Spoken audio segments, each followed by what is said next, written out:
Hey guys, welcome to another Watchmen video here. Unfortunately today it's just myself reviewing the movie. Drake did not want to see Venom, but that's alright.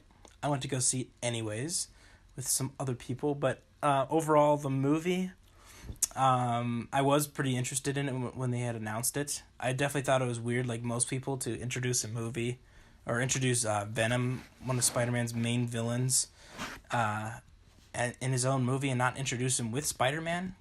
I mean, I can respect a standalone movie for the character, but I think it makes a lot more sense for him to grow off of and make his own movie after he's been introduced with Spider-Man, because he's heavily important to his origins as well.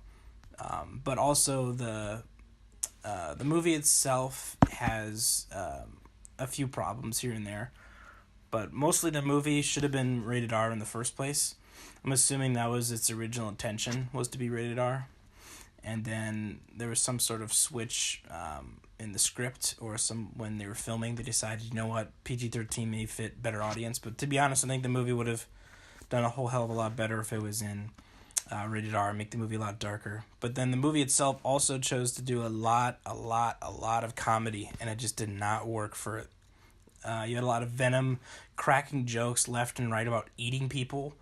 And then, like, there's this obnoxious, I'll give you an example, there's a weird sort of back and forth arguing between him and Eddie Brock, where they're going, yes it is, no it isn't, yes it is, no it isn't, and it's so cringy, and I couldn't take it. It's not funny at all. The action was alright. There's only one scene, and everyone's seen it in the trailer, that's basically like the best fight scene anyway, where he's throwing the SWAT teams around. And the action was pretty good, that's true. They talk about the movie, there's a lot of advertisements for the movie saying that it's we don't need a hero anymore, no more heroes, even though this movie is almost treated completely like a normal superhero movie. And I don't know, and then it has a similar problem to that of Suicide Squad, where it sort of takes the scales a little too high. Just keep it small, and I think it would have benefited a lot more from that. The writing is pretty poor. Some of the characters are okay.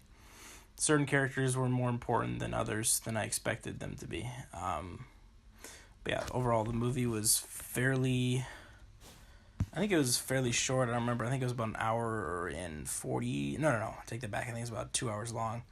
But yeah, to me overall, it just felt a really strange way to introduce a character by only making it like a standalone movie, but then trying to revolve this own universe around one character that's not even the main character of its own universe in the first place. It just seems very strange to me. And then also, when you see the movie as well, there's also 2 end credit scenes that you should watch. The second one isn't that important at all, but don't worry about it.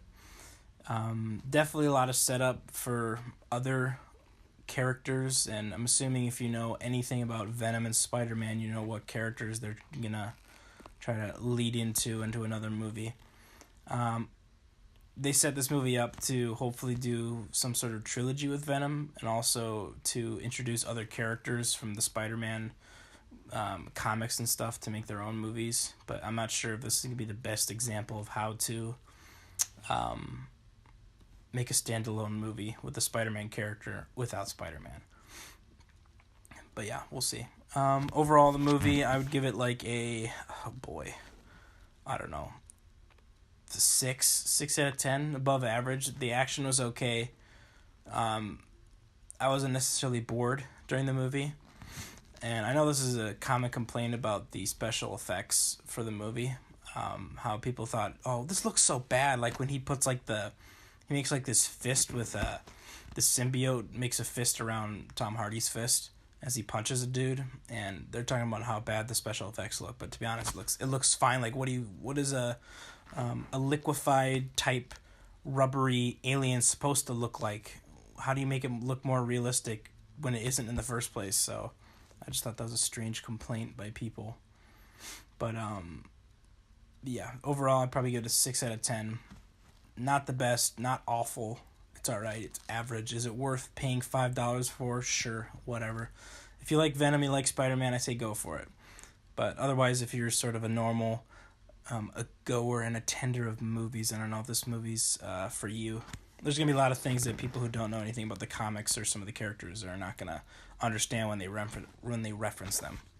But yeah, like I said, 6 out of 10, not the best. Thanks for watching. Bye.